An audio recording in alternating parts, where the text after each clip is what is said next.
उत्तराखंड विमर्श के इस कार्यक्रम में ये जो चर्चाएं हम लगातार चला रहे हैं, ऑलमोस्ट रोज चला रहे हैं। इन चर्चाओं के पीछे एक बड़ा मकसद ये है कि हम ये जो बौद्धिक जुगाली है, जो चर्चाएं हैं, जो लोग अपने घरों में बैठे हुए हैं, अपना ज्ञान को लेके बैठे हैं, वो बाहर निकले, हम एक दूसरे से बौद्धिक ज्ञान लें। इसका और कोई कॉमर्शियल या कोई पॉलिटिकल इंटरेस्ट नहीं है, लेकिन ये दो एक इंटरेस्ट है कि सब एक दूसरे को जाने और समझे। आज हम चूंकि बुजुर्गों के खिलाफ जो अपराध होते हैं उसके अगेंस्ट एक विश्व में दिन मनाया जाता है, तो आज हम उस दिन को सेलिब्रेट कर रहे हैं और उस दिन के मना रहे हैं और उस पर हम चर्चा कर रहे हैं कि कैसे हम बुजुर्गों के खिलाफ जो अपराध है, जो उनके खिलाफ अपराध होते हैं, उसको कैसे कम किया जा सकता है, उनके खिलाफ कैसे हम उनके लिए एक बेहतरीन समाज की कल्पना कर सकते हैं। अपराध को कैसे डिफाइन करेंगे, उसमें क्या है उनके खिलाफ अपराध या जो उनके घृणा जो हो रही है उसको कैसे डिफाइन कर सकते हैं। मैं कुछ आंकड़ों से शुरू करूंगा क्योंकि मैं आंकड़ों के रिसर्चर हूं, तो आंकड़ों से शुरू करूंगा। 15 अगस्त 1947 को देश आजाद हुआ था।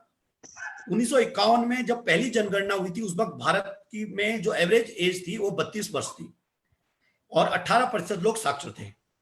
1961 की जनगणना में जो ये एवरेज एज है वो बढ़कर 42 साल हो गई। और लेकिन जो अमेरिका और कनाडा की बात करें तो कनाडा में उस टाइम 71 साल थी और अमेरिका में 70 साल थी, तो हम उनसे बहुत पीछे थे। लेकिन फिर भी हमारी जो एवरेज एज है वो लगभग 10 साल बढ़ गई थी 10 साल के अंदर। अगर हम 2011 से 15 के बीच के आंकड़े देखें, सरकारी आंकड़ों की बात कर रहा हूं मैं सारे के सारे, तो एवरेज एज पुरुषों की 66 वर्ष हो गई और महिलाओं की 70 वर्ष हो गई है। आज world Elder abuse awareness day है। उस पर अगर इसलिए हम सिर्फ स्पेशली फोकस करेंगे बुजुर्गों के मुद्दे पर, तो वर्ष 1961 में 60 वर्ष से अधिक जो बुजुर्ग थे उनकी संख्या 5.5% थी, लगभग 5.5%, 5.6% थी। इसका मतलब ये हुआ कि हमें लगभग पांचवा छठा आदमी एक बुजुर्ग मिलता था 60 प्लस का, जो कि आज बढ़कर 10% के करीब हो गई है। सरकारी आंकड़े बता रहे हैं कि 8.6% थी 2011 में, लेकिन 2021 में जो उम्मीद है वो 10% के आसपास है। तो यानी कि हमें हर 10वां आदमी जो हमें सड़क में दिखाई देता है वो हमें 60 प्लस का दिखाई देता है। लेकिन मेरा प्रश्न ये है कि जब हमें हर 10वां आदमी दिखाई देता है बुजुर्ग, तो क्या उस बुजुर्ग को देखकर हमारी गाड़ी की स्पीड कम होती है? क्या हम उस बुजुर्ग के लिए रास्ता देते हैं? क्या हम उस बुजुर्ग के जो हमने रोड डिजाइन, जेब्रा क्रॉसिंग, सामाजिक जो हमारा इंफ्रास्ट्रक्चर है, क्या हमने उस बुजुर्ग के हिसाब से डेवलप किया हुआ है? हम देखते हैं, अगर हम देहरादून की बात करें, कि बड़े बड़े डिवाइडर बना दिए हैं और इतना लंबा चलना पड़ रहा है कि ये बड़ी संकट हो रही है। तो क्या हमने फुटपाथ बना दिए उनके लिए? क्या हम ऐसी जगह बना पा रहे हैं? ये कुछ प्रश्न है, बुनियादी प्रश्न है, जिन पर हम आज चर्चा करेंगे। लेकिन मेरा एक जो फंडामेंटल सवाल है इसे समाज शास्त्र का विद्यार्थी होने के नाते, कि ये बुजुर्ग हैं कौन? बड़ा प्रश्न है कि बुजुर्ग हैं कौन। और मेरा मानना है कि बुजुर्ग वही हैं जो आज से 10 साल 20 साल पहले इंपॉर्टेंट पोस्ट में थे, ये उस जगह में थे जहां से ये नीतियां बनाते थे। एक बार मैंने एक से पूछा था, मैंने कहा कि जब आप जवान थे तो आपने क्यों नहीं सोचा बुजुर्गों के बारे में? उन्होंने कहा कि यही तो मैं कह रही हूं कि जब हम जवान होते हैं बुजुर्गों के बारे में नहीं सोचते हैं। तो हम यही लोग जो आज बुजुर्ग हैं, यही 10 साल पहले 20 साल पहले सत्ता के उन जगहों में थे जहां सोशल इंफ्रास्ट्रक्चर बन रहा था। इन्हीं में से कोई पुलिस का सिपाही था जो अपने से बुजुर्ग आदमी को डंडा मार रहा था। आज वो खुद बुरी हालत में है। एक और प्रश्न मैं जो बुजुर्गों से हमेशा सवाल उठाता हूं, जैसे मेरे को कोई लोग कहते हैं कि क्या तुम्हें बुजुर्गों पे दया आती है, तो मैं कहता हूं मुझे बुजुर्गों पे दया नहीं आती है। खासकर उन बुजुर्गों पे जो अकेले रह रहे हैं, जो लोग कहते हैं बेचारा अकेला रह रहा है। जब आप जवान थे और आपको पता था कि आप एक दिन ऐसा समय आएगा कि आपके बच्चे कनाडा और अमेरिका जाएंगे, क्योंकि आप उनको तैयार कर रहे थे उसके लिए, तो आपके दिमाग में एक साफ रहना चाहिए था कि एक दिन ऐसी स्थिति आएगी हमें अकेले रहना है। उस वक्त अगर आप अपने घर के आसपास रहने वाले, झुग्गी में रहने वाले किसी बच्चे को थोड़ा सपोर्ट कर देते, उसकी पढ़ाई लिखाई में ध्यान दे देते, कोई रिक्शा चालक के बच्चे को कुछ मदद कर देते, तो आज चूंकि वो बच्चा तो यही है, वो तो अमेरिका गया नहीं है, तो वो बच्चा आपकी मदद कर रहा होता। ये इन सारी चर्चाओं को लेकर आज हम आगे बढ़ेंगे और मैं चाहूंगा कि हेल्पेज इंडिया के हमारे जो राज्य के हेड हैं, चैतन्य जी हमारे साथ हैं। वो हेल्पेज इंडिया जो कि पूरे देश में काम करता है इस पर, तो वो अपना वक्तव्य रखेंगे। 4 मिनट का समय हमारे पास है, 4+1। और इस चर्चा में हम कुछ देर के बाद इसको हम ओपन करेंगे फ्लोर को, तो थोड़ा सा समय का ध्यान रखा जाए, डेकोरम का ध्यान रखा जाए और सब लोग। तो चैतन्य जी, आप अपना माइक धन्यवाद प्रेम सर, धन्यवाद आपका मुझे समय देने के लिए, और मैं कोशिश करूंगा कि 4 मिनट में मैं अपना बातों को रखूं। सबसे पहली बात, आपने जो जो मुद्दे उठाए कि क्या हमारा डिस्ट्रिक्ट, क्या हमारा स्टेट एल्डर फ्रेंडली बन चुका है, तो मुझे बहुत शोध है, मुझे बहुत दुख है कि नहीं बना हुआ है। और अगर मैं पूछूंगा कि आप अगर पूछेंगे क्या हमारा देश बन चुका है, तो उस पर भी मुझे बहुत दुख है कि नहीं बना है। दूसरी बात, शायद हम दोनों एक ही व्यक्ति से मिले हैं, क्योंकि मैंने भी जब एक बहुत बड़े आईएएस अफसर जो अभी रिटायर्ड हुए उनसे पूछा कि सर आपने कि बुजुर्गों के लिए ये करना चाहिए, बुजुर्गों के लिए वो करना चाहिए, जब मैंने पूछा कि सर आपने तो किया होगा, आपको तो मौका मिला था, उन्होंने भी मुझे यही शब्द कहा कि जब मैं उस पोजीशन पे था तो मैंने कभी सोचा ही नहीं कि ऐसी भी सिचुएशन आती। बुजुर्ग, आपका जो एक क्वेश्चन है कि क्या बुजुर्ग लाइन के सबसे अंत में खड़ा है? हाँ, लाइन के सबसे अंत में बुजुर्ग आज इसलिए खड़ा है क्योंकि आज देश के जितने भी इंस्टीट्यूशंस आप देख रहे हैं, वो पुलिस हो, वो सीएसआर हो, वो कॉर्पोरेट हो, वो सबकी लाइन में वो सबसे पीछे ही खड़ा है। वो उनकी प्रायोरिटी लिस्ट में नहीं है। हाँ, लेकिन उनका मार्केट जरूर बुजुर्ग है, क्योंकि हर तीसरे महीने या चौथे महीने में बैंक का कोई ना कोई वो जरूर आ जाता है स्कीम की किस तरह बुजुर्गों की जो पेंशन की पैसे है वो आप उस बैंक में जमा कर दो और आपको अलग अलग इंटरेस्ट मिलता है। सो यस, बुजुर्ग इज अ मार्केट, बट बुजुर्ग is not in the priority list. आज सुबह जब हमारी चर्चा हो रही थी तो एमके रैना साहब ने कहा कि 2% of the CSR goes is for the social development, लेकिन कोई भी उसमें से पैसा अगर बुजुर्गों के लिए कहा जाए तो वो बुजुर्ग स्पेसिफिक कोई पैसा कोई कॉर्पोरेट नहीं देता है।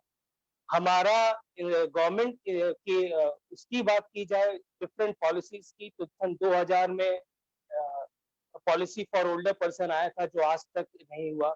मेंटेनेंस एक्ट आ गया है 2007 में, वो लागू भी हो चुका है, लेकिन उसके बारे में कोई अवेयरनेस नहीं है, ना ही गवर्नमेंट ऐसा सोचती है। मैं सिर्फ उत्तराखंड की बात नहीं कर रहा हूँ, मैं पूरे इंडिया की बात कर रहा हूँ कि पूरे कंट्री में उसको इम्प्लीमेंट कैसे करना है, उस पर कोई परिचर्चा नहीं है। 2007 में उस एक्ट में लिखा है कि हर डिस्ट्रिक्ट पे एक ओल्ड एज होम बनना चाहिए, लेकिन आज हम 2020 में खड़े हैं और आज किसी भी स्टेट में कोई ओल्ड एज होम सारे डिस्ट्रिक्ट्स में नहीं बनी। वो उत्तराखंड स्पेसिफिक भी ऐसे ही है। हम जब बुजुर्गों के बारे में सोचते हैं तो हम अलग अलग पॉलिसीज बनाते हैं। कोई ये पॉलिसी बनाता है, कोई मतलब हर डिफरेंट, लेकिन उसमें किसी भी पॉलिसीज में कोई फ्यूजन नहीं है। वो तो पहला कार्य जो ये किया जा सकता है कि क्या जो भी बुजुर्गों के प्रति जो भी पॉलिसीज बने हैं गवर्नमेंट ऑफ इंडिया के द्वारा या उत्तराखंड की, क्या हम उसको एक छत पे ला सकते हैं क्या, ताकि एक कोऑर्डिनेशन में सोचा जा सके, एक विजन के साथ सोचा जा सके कि आज हम अगर 2020 में बैठे हैं तो 2030 में हम अपने बुजुर्ग को कहाँ देखते हैं, हम उनके लिए क्या क्या करना चाहते हैं और हमारा बुजुर्ग 2030 में कैसा होना चाहिए। आज अलग अलग डिपार्टमेंट बने हुए हैं, चाइल्ड कमीशन है, लेबर कमीशन है, बहुत सारी कमीशन है, लेकिन बुजुर्ग जो उत्तराखंड में 10% बुजुर्ग है आज की डेट में और भारतवर्ष में 8.8% बुजुर्ग है, उनके लिए कोई कमीशन या उनके लिए कोई विजन सरकार के पास आज नहीं है। आज मैं धन्यवाद ज्ञापन करता हूँ आप सबका कि आज इस पे चर्चा तो हुई और आज शायद आप लोगों की जो चर्चा करेंगे, आपका जो राय विचार होगा, शायद उससे कोई फर्क पड़े, क्योंकि मुझे ऐसा लगता है कि आपकी बातें पता नहीं, मैं आपके कुछ फेसबुक के आंकड़े देख रहा था अभी कुछ देर पहले, तो मुझे लगता है कि कहीं ना कहीं इस जो विमर्श में बातें होती हैं वो बहुत ऊपर तक जाती हैं और लोग सुनते हैं। धन्यवाद, मैंने अपना पूरा समय 4 मिनट का यूज किया। हाँ, धन्यवाद चैतन्य भाई। Sir M K Raina sir mike mike आपका बंद है, माइक ऑन कीजिए सर, माइक ऑन कीजिए सर, माइक ऑन कीजिए सर, माइक ऑन कीजिए जी। Thank you Prem ji for inviting me for this meet here. तो ये मेरी खुशकिस्मती है। मैं चैतन्य जी ने जो बता दिया कि गवर्नमेंट ने अभी तक सीनियर सिटीजन्स का कितना इंडिफरेंस रहा है, वो हमने सवेरे भी बात किया है कि पॉलिसी जो 99 में थी वो इम्प्लीमेंट नहीं हुए, उसके बाद जो एक्ट आ गया वो 10 साल तक प्रोमलगेट करने में लग गया। तो ये मतलब है कोई हाफ हार्टेड है। अब मैं जो बात करूंगा, ये बात तो है कि जब बच्चा पैदा होता है तो उसके लिए माँ बाप खुश हैं और मिठाइयां बढ़ती हैं। बच्चा बड़ा होता है तो वो जोश में है, उसके लिए सरकार भी है, उसके लिए इलाज भी है, उसके लिए दोस्त भी हैं। जो ही आदमी बूढ़ा हो जाता है उसके लिए सब कुछ खो जाता है। लेकिन अब इसके लिए इलाज क्या है? इलाज तो ठीक है, सोसाइटी को करना चाहिए था, गवर्नमेंट को करना चाहिए था, अभी तक हुआ नहीं है। There has been total indifference from centre and states everywhere excepting some states like Maharashtra और सम केरला और आंध्र प्रदेश, कुछ हुआ है। नहीं तो आप लोग जानते हो पेंशन क्या मिलता है, कई जगह 200, कई जगह 400, कई जगह 600। क्या करेगा एक एल्डरली आदमी जो पहाड़ों पर अकेले होगा, वो 400 या 600 या 1000 रुपए से क्या करेगा? तो इंडिफरेंस तो है। इस इंडिफरेंस को हमें अब एडवोकेट करना है। आज सवेरे हमने यहाँ से हरिद्वार से एक वीडियो भी भेज दिया, दिल की बात, हमारे दिल की बात, मैंने आपको भेज दिया था प्रेम जी, और उसमें हमने स्क्रिप्ट भी भेज दिया। पूरे प्रॉब्लम्स जो 16 करोड़ सीनियर सिटीजन्स की हैं, पूरे का एक एक करके लिख लिया है, बता दिया है प्राइम मिनिस्टर को और चीफ मिनिस्टर को और minister for social justice and empowerment. लेकिन वो तो हुई गवर्नमेंट की बात, करेंगे आहिस्ता आहिस्ता करेंगे, नहीं करेंगे आगे तो पॉपुलेशन और हमारी लॉन्गिविटी इतनी बढ़ रही है कि अगर अभी हम 12% है तो एल्डरली तो आगे 20% हो रहे हैं। तो गवर्नमेंट तो आगे चलेगी, इसका तो वोट वैल्यू आ जाएगा। लेकिन अभी तक इन्वेस्टमेंट जो होना चाहिए था, चाहे मेडिकल केयर में, चाहे ओल्ड एज होम्स में, वो बिल्कुल नहीं हुआ। There has been total indifference, ये सेगमेंट अलग हुआ है। अब अगर कोई गवर्नमेंट में ये बोले कि सब फैमिली को अगर हम ठीक करेंगे तो उसमें ओल्ड आदमी भी रहेगा, लेकिन सब आज फैमिली में ओल्ड आदमी कहाँ है? ज्वाइंट फैमिली टोटली खत्म हो चुकी है, न्यूक्लियर फैमिली है। देयर इज अ जोक, अगर हस्बैंड एंड वाइफ इकट्ठे रहे वो भी ज्वाइंट फैमिली, उसी को ज्वाइंट फैमिली बोलते हैं।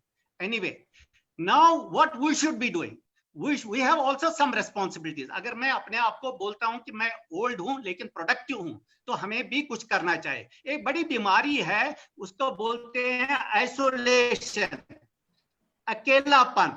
तो इसके लिए बहुत इजी सॉल्यूशन है जो हम लोगों ने पिछले 10 साल से देखा है। हमने एक डे सेंटर खोला है पुणे में और एक भुवनेश्वर में, एक हरिद्वार में। इससे लोगों की क्वालिटी ऑफ लाइफ इंप्रूव हो जाती है। अकेले में घर में पड़ा रहता है तो डिप्रेशन में आ जाता है। यहाँ तो यंगस्टर्स ही डिप्रेशन में जाते हैं, तो ओल्ड तो हो ही जाएंगे। लेकिन जब हम डे सेंटर में जाते हैं, वो आपस में गपशप करते हैं, पुरानी बातें करते हैं, स्कूल के दिन, कॉलेज के दिन, इधर उधर, और कुछ खेलते हैं, कुछ बर्थडे सेलिब्रेशन होते हैं, मैरिज एनिवर्सरीज होते हैं। तो इतना अच्छा है, लोग हमने देखा है सेंटर में जो डिप्रेशन में थे वो ठीक हो गए।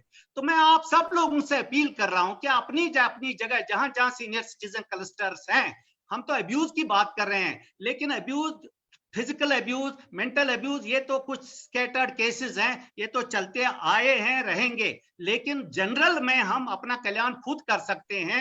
एक डे सेंटर खोलिए, उसमें ज्यादा नहीं लगता है, एक हॉल बनाइए, ले लीजिए, रेंट पर ले लीजिए, या गवर्नमेंट की कोई बिल्डिंग ले लीजिए और लोगों को वहां आने दीजिए, गपशप करके वो फिर थोड़ा थोड़ा पैसा खुद ही देते हैं। पूना में जो सीनियर सिटीजन सेंटर मैंने खोला, वहां पर लोग खुद ही पैसा दे रहे हैं अपने लिए, बिकॉज दे आर एंजॉयिंग। तो ये एक्सपेरिमेंट रहा है, सेल्फ सस्टेनिंग डे सेंटर्स। इससे लोगों की बहुत, ये मेंटल लेवल बहुत अच्छी रहती है। ऐसी जब बीमारियां आती हैं तो हमारे इस एज में डिप्रेशन, डायबिटीज, ऑल दीज बीमारियों के लिए बेस्ट है कि मेंटली एंगेज रहें। तो यहाँ पर भी इसका असर हमारे हरिद्वार में भी ऐसा ही रहा। मैं चाहता हूं कि हम इस उत्तराखंड में जहां जहां हो तो डे सेंटर के लिए, हो सकता है अगर गवर्नमेंट कुछ हेल्प करे, नहीं तो कलेक्टिवली समाज में मिलके हम कुछ कर सकते हैं। ये तो हो गया ये, बाकी एडवोकेसी तो चलना चाहिए। फिजियोथेरेपी सेंटर भी हमने यहाँ खोला खुद अपनी हिम्मत, अपने कंट्रीब्यूशन से, और बहुत बढ़िया चल रहा है। सो गवर्नमेंट जो करे वो करे, लेकिन हम भी मिलके कुछ ना कुछ कर सकते हैं। चेतन जी को पता है, अभी हमने अक्टूबर में हरिद्वार में कॉन्फ्रेंस किया, जिसमें हमने बोला कि एल्डरली जो सीनियर केयर है, ये सबकी प्रॉब्लम है। तो उसमें हमने सारे स्टेक होल्डर्स को बुला दिया। तो बहुत अच्छी एक कॉन्फ्रेंस रही जिसमें हमने एल्डरली लोगों की प्रॉब्लम्स को समझा। ये है कि something we have to do, something we should ask the government, and इसके लिए हमें प्रेशर करना चाहिए। मैं अभी इस अपनी बात यहीं पर रखता हूं। Thank you. Thank you sir. Deepankar Ghildiyal ji, जिला समाज कल्याण अधिकारी हैं। दीपंकर घिल्डियाल जी, आवाज सुन रहे? दीपंकर घिल्डियाल जी। दीपांकर गिल्डियाल जी के साथ कनेक्शन में कुछ प्रॉब्लम है या वो किसी काम में बिजी हैं। जब तक दीपांकर जी बिजी हैं, मैं प्रकाश चंद्र जोशी जी से रिक्वेस्ट करूंगा कि वो बताएं कि नगर पालिका कैसे इसको काम करती है और क्या किया जा सकता है। आप खुद भी सीनियर सिटीजन हैं, टीचर भी रहे हैं, तो आप माइक ऑन कीजिए sir. Joshi ji mic, Joshi ji mic, mic नहीं, अभी माइक आपका बंद है, नहीं सुनाई दे रहा।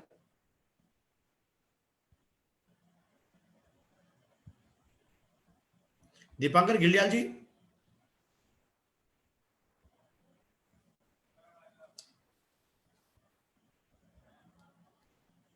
जी जोशी जी,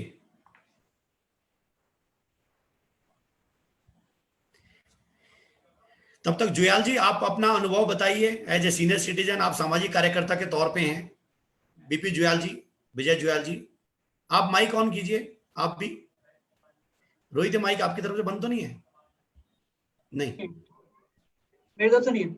अच्छा जुयाल जी आपका माइक खुल रहा है, माइक खोलिए।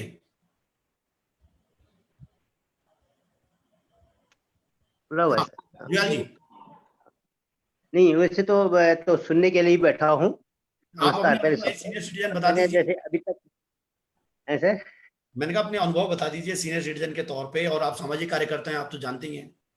नहीं, सामाजिक कार्यकर्ता तो खैर बोलते हैं लोग। वैसे सब चीजें जो रैना जी ने कही हैं या हमारे चैतन्य जी ने बता दिए, वैसे तो रैना जी ने जो जो बातें कही हैं वास्तव में है तो सब वही है, और आज की तारीख में भी हम उसी पे चलने की कोशिश कर रहे हैं। आज अभी भी जैसे मैं पिछले 15-20 दिन से लगातार कहीं पे जा रहा हूँ, कुछ लोगों से मिल रहा हूँ, फोन कर रहा हूँ, बुजुर्ग लोगों से ही ज्यादातर। तो मुझे लग रहा है कि भाई फोन जाता है और बड़ी एक तरह से उछलता है वो आदमी, अरे यार कैसे फोन कर देते हो, कैसा फोन करा तुमने। तो खुशी होती है, मतलब उसको भी और उससे ज्यादा हमें भी खुशी होती है कि चलो एक आदमी अकेला बैठा है घर पे, और मेरे फोन से ही अगर उसको खुशी मिलती है तो क्यों ना मैं और जगह भी फोन करूं। तो मैं 10-15 रोज कोशिश करता हूं कि 10-15 फोन अपने दोस्तों को, पुराने जो साथी हैं या कोई बुजुर्ग महिला घर में है उससे बात कर लेते हैं। तो ये चीज मतलब लगता है हमें कि हमें ऐसा करना ही चाहिए, चाहे वो जबरदस्ती करो, ना चाहते हुए भी हमें ये करना ही चाहिए। जैसे अब हम लोग कहीं जाते हैं, पहाड़ों में गए हैं, पिछली बार शायद आप भी साथ में थे, त्रिजुगी नारायण में थे हम लोग। तो वहाँ पर भी कई महिलाओं का यही था कि अब लड़का तो चला गया, अब बहू है, जवान है, वो यहाँ रहेगी या दूसरी जगह जाएगी, या अगर यहाँ भी रहेगी तो मेरे को तो कुछ मिलने वाला नहीं है। तो थोड़ा-सा हमने उस समय भी बात उठाई थी। हम आपने जो उस समय 5 जगहों में वो किए थे, एकल महिलाओं के लिए सम्मेलन किए थे, तो वास्तव में वो बहुत बड़ी हमारी उपलब्धि ही कहूँगा मैं, क्योंकि उस समय 4-5 दिन के अंदर ही, जैसे आपने कहा था, वो 21, 22, 23, 24, 25 तारीख लगातार जो जगह-जगह में हम लोगों ने बैठकें की थी महिलाओं के परिप्रेक्ष्य में, एकल महिलाओं के, और वो अनएक्सपेक्टेड थी। इतनी भीड़ वहाँ इकट्ठी हो जाती थी कि हमें भी नहीं लगता ये कैसे हुआ। एक जगह की बात है, बसु केदार में, वो हमारा एरिया नहीं था, हमने उस क्षेत्र में काम नहीं किया था। तो हमारे तन्मय जी ने कहा था यार 20 एक लोग आ जाएँगे उसमें, जबकि हम लमगोली में 250, 300, 500 लोग देख चुके थे। तो वहाँ पे मतलब एरिया नहीं था, तो इसीलिए उनके मन में एक ख़्याल आया था कि भई इतने लोग हो जाएँगे कि नहीं? वहाँ पे आपने देखा हो कि 150-200 महिलाएँ फिर भी लोग वहाँ पे आ चुके थे। तो कहने का मतलब ये है कि हमें प्रयास करना चाहिए, मन साफ चाहिए। कहीं पर भी कोई भी काम अगर हम करते हैं, चाहे हम बुजुर्गों के लिए करते हैं, एकल महिलाओं के लिए या कोई भी, तो वो हम वहाँ पर सफल अवश्य होंगे। कोई भी काम आप हाथ में लेते हैं, बशर्ते हमें थोड़ा-सा मन को साफ रखना पड़ेगा, हैं? तो ये है, और बाकी अभी तो मैं सुनने के लिए ही बैठा हूँ। रैना जी की बातों पे मैं ध्यान दे रहा हूँ और आगे कोशिश करूँगा कि 10-20 लोग जुड़ करके हम चाहे मोहल्ले में एक तरह की इस तरह की बैठकें करते रहें, और देखते भी हम जगह-जगह पे बुजुर्ग बैठे रहते हैं, क्यों ना हम उनके पास जाके ही बैठ जाएँ, ज़बरदस्ती बैठें, तो उससे लगेगा कि उनको भी थोड़ी देर मतलब एक टाइम पास की बात आएगी और हमारा टाइम भी पास होगा। ये चीज़ है। धन्यवाद। मैं ज़्यादा धन्यवाद जुयाल जी। दीपांकर गिल्डियाल जी आप जुड़ सर गए। सर जी हाँ सर, नमस्कार। नमस्कार, आप वीडियो को ऑन कर दीजिए तो। ओके, वीडियो यहाँ से आप ऑन करेंगे सर वीडियो? नहीं, आप करेंगे सर, आपकी तरफ देखिए एक वीडियो का साइन बना होगा, देखिए। हाँ, साइन बना, मैं ऑन करके म्यूट बता रहा है, द कैन नॉट नहीं स्टार्ट योर आप वीडियो उसको बिकॉज़ योर क्लिक करके होस्ट 2 बार करेंगे तो दिक्कत हो जाएगी, एक बार कीजिए बस, सब कुछ आपने करना है, हमारी तरफ से कुछ नहीं है। ना, नहीं हो रहा, वो स्टार्ट वीडियो नहीं हो सारा रहा। कंट्रोल आपकी तरफ से है सर, हमारी तरफ से कुछ नहीं है। Can not start your video because the host has disabled it. अच्छा ठीक है, आप बोलिए, मैं बोलता हूँ रोहित को। हाँ रोहित जी जी जरा देखो दीपांकर जी का वीडियो कैसे ऑफ हो रखा है। रोहित जी सर, आप बोलिए सर, सर। बोलना शुरू कीजिए। हाँ, मैं बोल, मैं देहरादून में समाज क्रांतिकारी डिस्ट्रिक्ट देहरादून में हूँ, और आज सुबह भी एक चर्चा में सीनियर सिटीजन की उसमें बात हुई, अच्छा लगा, शुरुआत है। आपको ये बताना चाहता हूँ मैं कि उत्तराखंड में 2011 में एक्ट लागू हुआ सीनियर सिटीजन का, उसमें सीनियर सिटीजन की बातें, शिकायतें सुनने के लिए नहीं, वो मेरे ख्याल वो कह रहे हैं, वो है शायद ऐसा कुछ, चेक करो उसमें कुछ होस्ट से रिस्ट्रिक्शन हो रखा होगा। नहीं मैं शिकायतें सुनने के लिए परगना स्तर में कोड बना के एसडीएम के लेवल में, और वर्ष 19-20 में जनपद देहरादून में करीब 62 केस, 62 केस आए। 62 ठीक है। जी 62 केस जनपद देहरादून में प्राप्त हुए हैं, जिनका निस्तारण किया गया। पनिशमेंट किन पे लगाया गया, जो उनकी जानकारी मेरे पे अभी है नहीं। ओल्ड एज होम जनपद देहरादून में रायवाला में लैंड प्रस्तावित हो चुकी है, और बिल्डिंग भवन का निर्माण के लिए शासन को प्रस्ताव भेज रहे हैं। अभी प्रस्ताव नहीं भेजा, पिछली बार 19-20 में ही जनपद देहरादून में रायवाला में लैंड अवेलेबल हो चुकी है। तो उत्तराखंड गवर्नमेंट में वर्क हो रहा है, ऐसा नहीं है, जरा स्लो है, शुरुआत है ये अभी, इसमें ऐसा नहीं कि बिल्कुल वर्क नहीं हो रहा है। यही कहना है बस, धन्यवाद, थैंक यू। जी ठीक है, थोड़ी देर आप रुकेंगे तो हम कुछ सवाल होंगे तो वो आपसे हम जी, पूछ लेंगे। मैं कोशिश करता हूँ जी। अब हमारे दीपांकर जी की बातचीत हो गई है। जोत सिंह बिस्ट जी हमारे साथ हैं, आप पॉलिटिकल लीडर भी हैं, तो जोशी जी जुड़ गए हैं क्या? प्रकाशन जोशी जी, जोशी जी आपका फिर माइक बंद हो गया। रोहित, कुछ हमारी तरफ से प्रॉब्लम तो नहीं है? नहीं सर, हमारी तरफ से नहीं। देखो दोनों चीजें बता, वो बिस्ट जी आप तब तक बोलिए, जोत सिंह बिस्ट। हाँ नमस्कार। मैं असल में मैं तो आज सुनने के मूड से मैं भी बैठा था, लेकिन आपने कहा तो मुझे कुछ पुरानी जीवन की बातें याद आई। आपने जो शुरू में एज होस्ट कुछ रिसर्च के हिसाब से जो चीजें कही कि जब मैं जवान था तब मैंने बुजुर्ग के बारे में क्या सोचा क्या नहीं सोचा, वहां जो मेरी जिम्मेदारी थी, तो निश्चित रूप से ये तो कटु सत्य यही है। हम जब बचपन के दौर में जाते हैं, उस समय जो सामाजिक माहौल था, उस समय जो गांव में जब हम रहते थे, तो निश्चित रूप से परिवार का जो मुखिया होता था, परिवार का जो बुजुर्ग होता था, उसका पूरी तरह से सम्मान था। उसके निर्देश के बगैर परिवार का कोई सदस्य कोई निर्णय ले नहीं सकता था, चाहे वो किसी भी किस्म का हो, खान पान से लेकर के, पहनावे से लेकर के, खेती बाड़ी के काम से लेकर के, और बहू का मायके जाना, बहू का मायके जाना, बेटी का ससुराल से मायके आना, ये बेटे का ससुराल जाना, ये छोटे छोटे फैसले भी सारे परिवार के बुजुर्ग के हाथ में होते थे। 1980 के दौर में, या हम ये कहें कि 75 के बाद,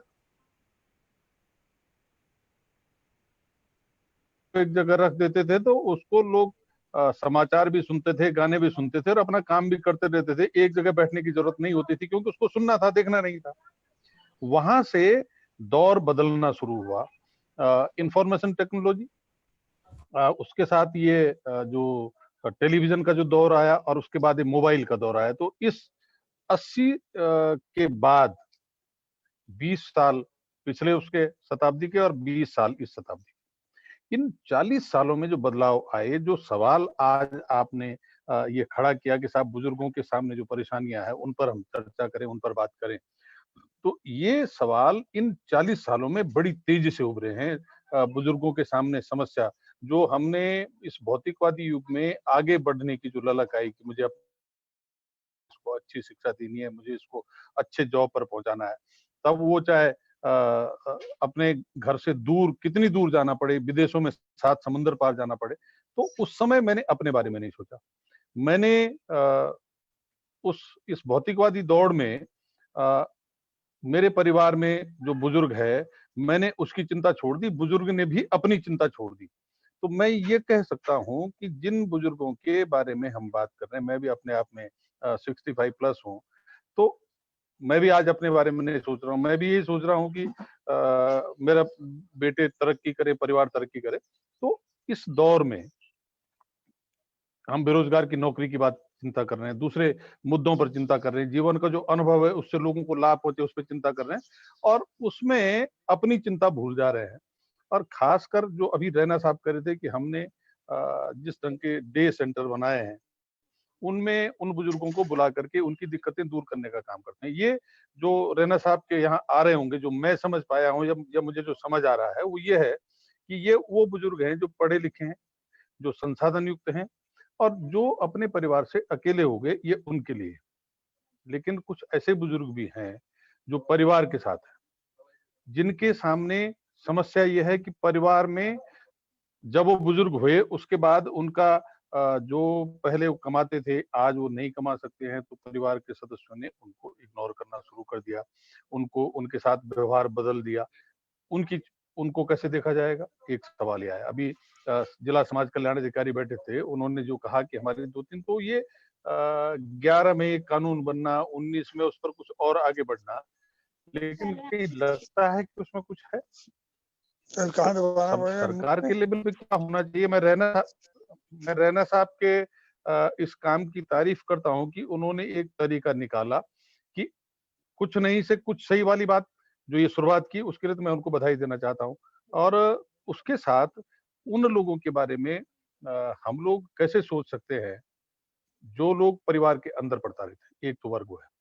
एक वर्ग वो है कि जिसको संसाधन विहीन है, जिसके पास रहने खाने की समस्या है और शारीरिक रूप से भी सक्षम नहीं है और उसके परिवार का सदस्य उसके कोई साथ नहीं है। तो इनके बारे में सामाजिक चिंतन हो, आवाज मजबूत बने, लोगों की आवाज में ताकत आए, लोग इस पे लगातार बात करें और बुजुर्गों की चिंता करें, तो निश्चित रूप से जो मैं आज क्योंकि राजनीतिक टिप्पणी इसमें करने की जरूरत नहीं है, लेकिन अलग-अलग किस्म की जो अस्पृश्यता है, अलग-अलग किस्म से जो बुजुर्गों को चीजें झेलनी पड़ रही हैं, तो कुछ जगह राजनीतिक उसमें भी झेलनी पड़ रही है। मैं नाम लेना चाह रहा था लेकिन फिर चीजें बदल जाएंगी, मैं किसी का नाम नहीं लेता। इस पर समझता हूँ कि मैं बोखंडी जी आपको इसलिए धन्यवाद देता हूँ कि आपने उस टॉपिक को आज पकड़ा, जिनके लिए पकड़ा वो खुद ही अपने बारे में चिंतित नहीं थे या खुद ही यूनाइट नहीं हो रहे थे।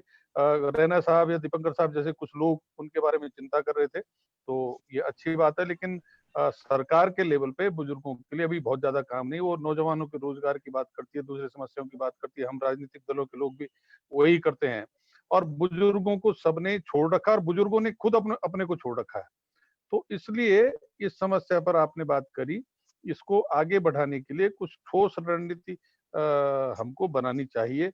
एक दिन की बहस के बाद इस पर आगे भी बात जारी रहे, तो तब जाकर के कोई सार निकलेगा और देखते हैं, कोशिश करते हैं।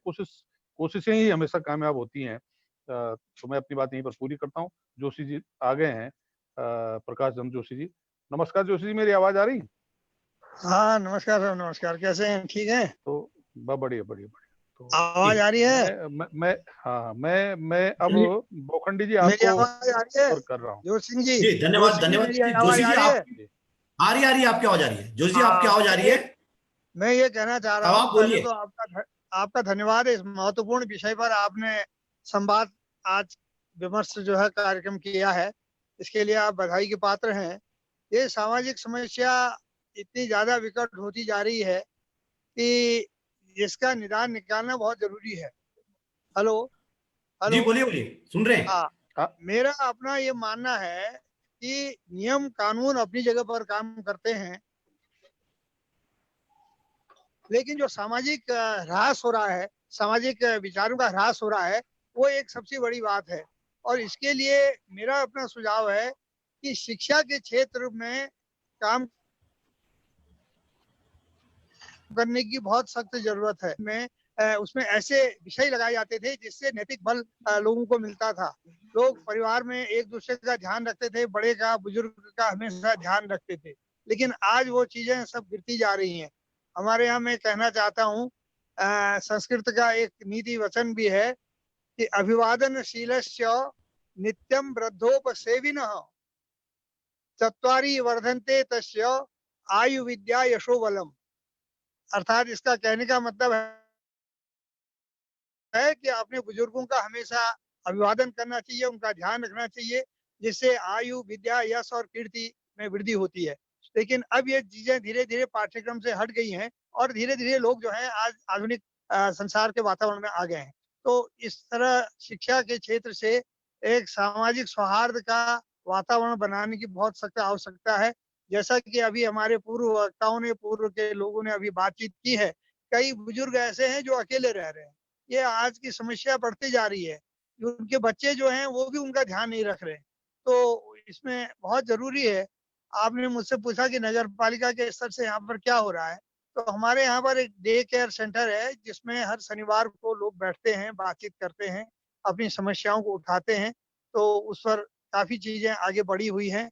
और दूसरा जो नगर पालिका ने, हमने अपने यहाँ कोशिश की है कि बुजुर्गों के लिए ओल्ड मैन स्टेप हमने बनाए, क्योंकि अल्मोड़ा एक ऐसा शहर है जिसमें दो तरफ ढाल है, नीचे से ऊपर को लोगों को आना पड़ता है।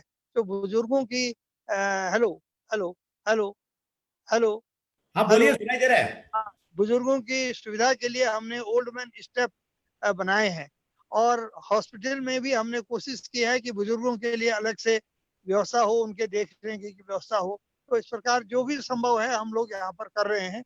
लेकिन ये बहुत छोटे से प्रयास हैं, इसमें बहुत आगे काम करने की आवश्यकता है। ये विमर्श जो आपके द्वारा किया जा रहा है, निश्चित रूप से सरकार की आंखें खुलेंगी और कोई न कोई आयोग या कोई न कोई ऐसा मंच या कोई न कोई ऐसा संस्था बनेगी जो आगे चल करके बुजुर्गों की समस्याओं का समाधान करेगी। ऐसा मेरा विश्वास है। आपका ये प्रयास सराहनीय है। बहुत बहुत धन्यवाद। धन्यवाद जोशी जी। एक मैं पॉइंट ऐड करना चाहूंगा। देहरादून कैंट में, गढ़ी कैंट में कंटोनमेंट बोर्ड ने एक सीनियर सिटीजन होम बना रखा है, जहां पर वो डे केयर सेंटर है ना, स्वाभिमान नाम से, जहां पे सीनियर सिटीजन जाते हैं, कोई कैरम खेल रहा है, कोई कुछ कर रहा है, ताश खेल रहे हैं अपना, कभी कभी वो सत्संग भी होता रहता है वहां पे। मैंने शेखर जी भी हमारे साथ जुड़े हुए हैं, शेखर जी से भी कहा था कि अल्मोड़ा में भी कैंट है, तो अल्मोड़ा कैंट क्यों नहीं ऐसा करता, या तो आप नगर पालिका में है तो नगर पालिका क्यों नहीं करती?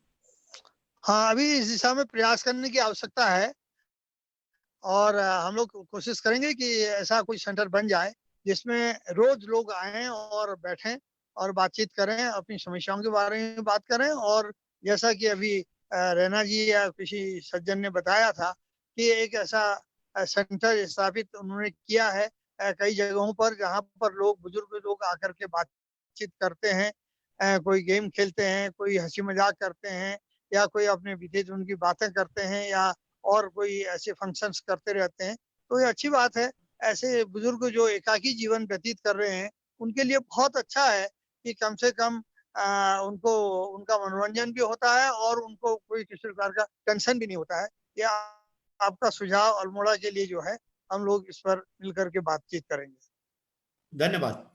हमारे साथ चूंकि दीपांकर गिल्डियाल जी ने जाना है तुरंत, तो दीपांकर जी से कोई प्रश्न है तो वो लोग हाथ उठाएं। जिला समाज कल्याण अधिकारी के पास कोई आपका सरकार से कोई सवाल हो, हालांकि वो कोई सरकार के प्रतिनिधि के तौर पे नहीं आए हुए, पर एक समझ लीजिए हमारे मित्र के तौर पर हैसियत से आए हुए हैं, तो हम उस तरह से पूछेंगे क्या योजनाएं हैं। जी सर, दीपांकर जी का माइक भी ऑन कर दीजिए, रैना सर का भी ऑन कर दीजिए। सर रैना सर आपका माइक ऑन कीजिए, अनम्यूट कीजिए माइक। रैना सर माइक आपका बंद है, माइक बंद है सर। नहीं, you have to open it. हाँ, no, yes, जी सर। ओके। सर मैं मॉर्निंग में भी यही बताया। हाँ जी, कैन आई टॉक नाउ? मैं बात करूं? जी।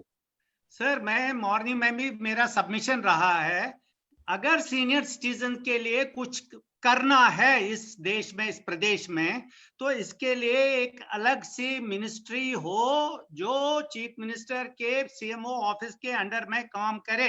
अदरवाइज कोई मिनिस्ट्री लेवल पर कोई काम न पहाड़ों पर हो रहा है, न मैदानों पर हो रहा है, न होगा भी, क्योंकि इसमें जो काम करवाने, कोई डिसीजन लेना है पेंशन बढ़ाने का, तो कौन करेगा? कोई बढ़ाना है, कोई मेडिकल वार्ड बनाना है वो बूढ़ों के लिए, कौन देगा अलग से? तो इसमें जब तक ना ऊपर से टॉप से कोई इंटरेस्ट ले और इसकी मिनिस्ट्री अलग हो, तब तक सीनियर सिटीजन का कोई कल्याण नहीं होने वाला है। ये मेरी सबमिशन है। इसलिए आप लोग सब लोग इसके लिए एक रिक्वेस्ट कीजिए कि सीनियर सिटीजन के लिए कोई मिनिस्ट्री, कोई कमिश्नर, कोई डायरेक्टर, कोई अलग से हो। ये बस। जी जोशी जी, आपका कोई सवाल था? आपने हाथ उठाया है जोशी जी ने, प्रकाश चंद्र जोशी जी। माइक ऑन कीजिए आप जोशी जी, प्रकाश जोशी जी। हेलो हेलो जी जी जी, आपका कोई प्रश्न? मैं ये कहना चाह रहा हूँ, अभी जैसा आपने अभी बताया वो बहुत जरूरी है। जब भी आप इस प्रकार का विमर्श का आयोजन करें, एक तो मैं ये कहना चाहता हूँ कोई उच्च स्तर का अधिकारी भी अगर इसमें शामिल हो तो मैं समझता हूँ ये फ्रूटफुल होगा, इसका नतीजा अच्छा निकलेगा। क्योंकि अभी जो अधिकारी यहाँ पर बैठे हैं वो कोई नीति निर्धारक नहीं है जैसा आपने बताया। तो इसमें अगर कोई उच्च स्तर के अधिकारी भी इसमें भाग ले सकें, क्योंकि सोशल प्रॉब्लम है और जिनके स्तर से निर्णय हो सकता है, ऐसे लोग अगर इस विमर्श में शामिल होंगे तो निश्चित रूप से एक सकारात्मक परिणाम इसका निकलेगा और इसका आप देखेंगे कि कुछ ना कुछ जो है बहुत अच्छा रिजल्ट इसका सामने आएगा। क्योंकि नहीं तो ये संवाद होते रहेंगे, विमर्श होता रहेगा और बात जो है वो अंधकार में चली जाएगी और उस पर आगे एक्शन नहीं हो पाएगा।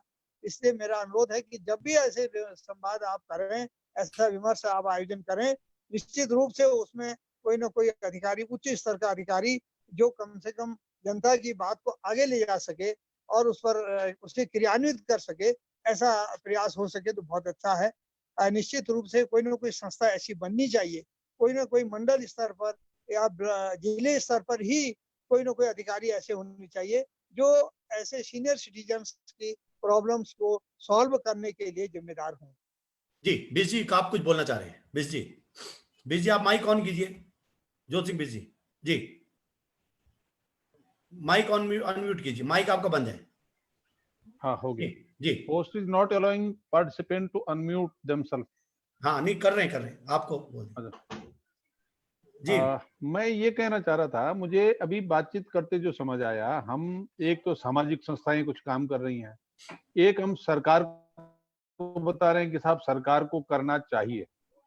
मुझे बातचीत करते समझ आया कि जीवन में जहां से हम बच्चे को एजुकेशन में डालते हैं वहीं से मेडिकल पॉलिसीज की बात आती है, वहीं से एजुकेशन लोन की बात आती है, उसके बाद जीवन बीमा, अलग अलग किस्म की पॉलिसीज हैं लाइफ के उसके सिक्योर करने से लेकर के जीवन में आगे बढ़ने के लिए। तो अगर इस लाइन पे, क्योंकि देखिए दिक्कत कहाँ आ रही है, पहले औलादें जो हमारी अगली संतति होती थी वो बुजुर्गों की केयर करती थी। आज सामाजिक ताना बाना पूरी तरह से बदल गया है। वो कुछ लोग अपना फर्ज नहीं निभाते, कुछ लोग फर्ज निभाने की स्थिति में नहीं होते। कम लोग हैं जो फर्ज निभा रहे हैं और अच्छे अपने गार्जियन के लिए अच्छे पालक साबित हो रहे हैं। ऐसा भी है, ऐसे उदाहरण भी हैं। लेकिन जहां जहां ही कोई पॉलिसी, कोई प्राइवेट सेक्टर के लोग वो आकर के और फ्यूचर को, बुढ़ापे को कैसे सिक्योर किया जा सकता है, ऐसी कोई पॉलिसी स्कीम निकल जाए तो एक सामाजिक क्षेत्र का एक रास्ता ये भी निकल सकता है। मैं इतना सुझाव देना चाह रहा हूँ। जी आपका सुझाव उचित है, पर चूंकि ये तौर पे ही निकलना है जो भी रिजल्ट निकलना है, और आज प्रकाश चंद्र जोशी जी हमारे साथ हैं, आप खुद ज्योति सिंह बिश जी हमारे साथ हैं, दोनों सरकार में रहते हैं आप अच्छे पदों में, तो और इसी बहाने ये जो हम कर रहे हैं, हो सकता है कुछ अन्य लोगों तक ये बातें जाएंगी। तो दीपांकर गिल्डियाल जी से कोई सवाल हो तो स्पेसिफिक कोई और पूछे, क्योंकि उनको निकलना है तो हम उनको 10 मिनट के अंदर फ्री करना चाह रहे हैं, उसके बाद हम चर्चा चलाते रहेंगे। कोई? हाँ राणा जी, आपका कोई सवाल है? नहीं, किसी का नहीं है कोई, अगर हो तो, क्योंकि दीपांकर जी गुलजाल जी इस वक्त एज मित्रवत आए हुए हैं, तो वो कोई सरकारी पोजीशन से नहीं आए हुए, पर जिले के अंदर की योजनाओं के बारे में हम उनसे जान सकते हैं। दीपांकर जी, मेरा एक सवाल आप बता दीजिए, जो आपने बताया रायवाला में सीनियर सिटीजन होम बनना है, क्या देहरादून शहर के इसके आसपास भी कोई प्लान है जो हाई कोर्ट के डायरेक्शन थे उसके हिसाब से? आप माइक ऑन कीजिए सर, माइक आपका ऑफ है, माइक ऑफ है सर, माइक ऑफ है, माइक, हाँ जी, अब ऑफ हो गया, फिर ऑन कीजिए, एक बार क्लिक कीजिए बस, हाँ ऑन हो गया जी सर। सर जनपद देहरादून के लिए रायवाला में ही नहीं, आवाज नहीं आ रही आपकी, माइक ऑन हो गया लेकिन आवाज नहीं आ रही। जनपद देहरादून में माइक ऑन हो गया लेकिन आवाज नहीं आ रही आपकी। हेलो आ रही हेलो हेलो बोलिए प्रकाश जी, जनपद देहरादून आप पे में लीड जो हटा के बोलिए। लैंड मिली वो रायवाला ही अवेलेबल हो पाई, शहरी क्षेत्र में अवेलेबल नहीं हो पा रही है।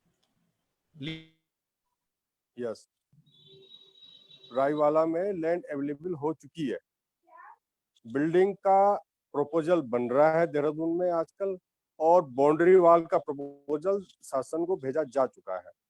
प्रत्येक उत्तराखंड के प्रत्येक जनपद में एसडीएम भरण पोषण अधिकारी नामित है एक्ट के अनुसार, सबको ये ऑर्डर जारी हो रखे हैं। देहरादून डिस्ट्रिक्ट में केस आते हैं सीनियर सिटीजन के, एसडीएम विकास नगर देहरादून सिटी में ज्यादा केस आते हैं, कुछ की जांच खुद मैंने कर रखी है। चैतन्य जी स्वैच्छिक संस्था वाले, इनसे भी हम डिस्कस करते हैं कि हमको पूरी जानकारी डीपली नहीं है, हम भी किताबें पढ़ के आगे बढ़ रहे हैं, अभी इसमें वर्क होना है। हाँ, पृथक से समाज कल्याण से पृथक से कोई स्पेशल अधिकारी इसके लिए बैठे तो बहुत फास्ट रनिंग वर्क हो सकता है। जनपद में करीब 54,000 सीनियर सिटीजन 60 प्लस को हम पेंशन दे रहे हैं 1200 रुपए पर मंथ। ये कुछ चीजें हैं। हेलो हेलो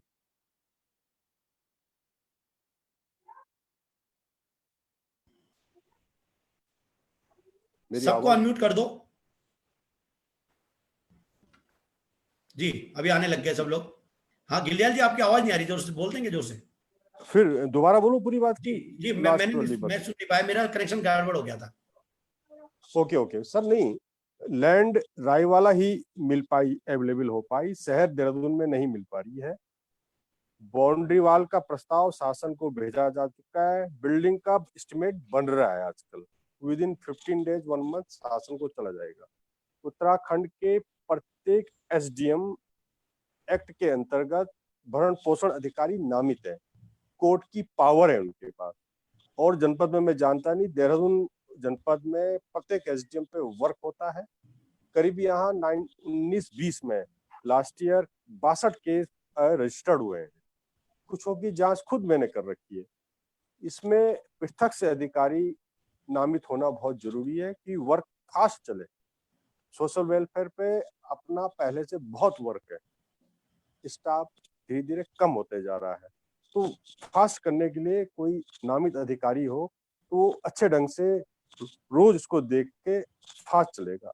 एक्ट में बहुत कुछ सुविधाएं हैं, पर जहां तक प्रत्येक जनपद में एक वृद्ध आश्रम बनना है एक्ट के अंतर्गत, अब और जनपद में क्या स्थिति है ये जानकारी मुझे नहीं है। जनपद में हम 54,000 वृद्ध जनों को पेंशन दे रहे हैं 1200 रुपए पर मंथ। प्रत्येक की पेंशन बैंक खाते में जाती है। पेंशन के जितने फॉर्म आते हैं सबको प्रत्येक मंथ स्वीकृति प्रदान की जाती है जो पात्र होते हैं। पात्रता पेंशन की ये होती है कि परिवार की आय 4,000 रुपए, अगर उनके पुत्र बालिग है वो भी पेंशन के पात्र है, लेकिन पूरी फैमिली की आय इनकम 4,000 रुपए चाहिए और रेवेन्यू का सर्टिफिकेट होना चाहिए, तो पेंशन के पात्र है। जी सर। जी सर, आज मैंने एक सोशल मीडिया में फोटो चल रही है कि एक औरत एक दूसरी बूढ़ी औरत को जो 100 ईयर की है उसको बेड में खींच के ले जा रही है चारपाई के साथ, क्योंकि उसको अपना वो दिखाना है कि मैं जिंदा हूं, जो जिंदा प्रमाण पत्र दिखाना था उसके लिए। वो क्या चक्कर है? नहीं, हाँ मैंने भी देखा, उसको ढंग से मैं पढ़ नहीं पाया। प्रत्येक साल वन टाइम पेंशन का सत्यापन होता है। इस साल कोई सत्यापन नहीं हुआ, कोविड के चक्कर में कोई सत्यापन नहीं हुआ। पेंशन पहले एडवांस भेज दी गई है। जो पेंशन अप्रैल मई जून की जून में जाती है, क्वार्टरली पेंशन जाती है, वो अप्रैल में एडवांस पेमेंट हो चुकी है। तो इस साल तो जीवित प्रमाण पत्र का कोई आदेश नहीं है, सबको पेंशन जारी। वो या उत्तराखंड का नहीं था शायद, वो जो आप बता रहे हैं, बाहर का है। हाँ बाहर का, वहाँ अलग नियम होगी, हमें जानकारी। अच्छा। जी जी जी, किसी और का कोई सवाल हो तो गिलजाल जी से पूछ लीजिए, नहीं तो गिलजाल जी को हम धन्यवाद कहें। राणा जी कुछ पूछना चाह रहे हैं। नरेंद्र राणा जी, अनम्यूट कीजिए राणा जी अपनी तरफ से। रोहित, कुछ हमारी तरफ से कुछ प्रॉब्लम हो रही है, देखो अनम्यूट कीजिए। हाँ राणा जी, नरेंद्र राणा, दोबारा हो गया म्यूट आपका, दोबारा अनम्यूट कीजिए।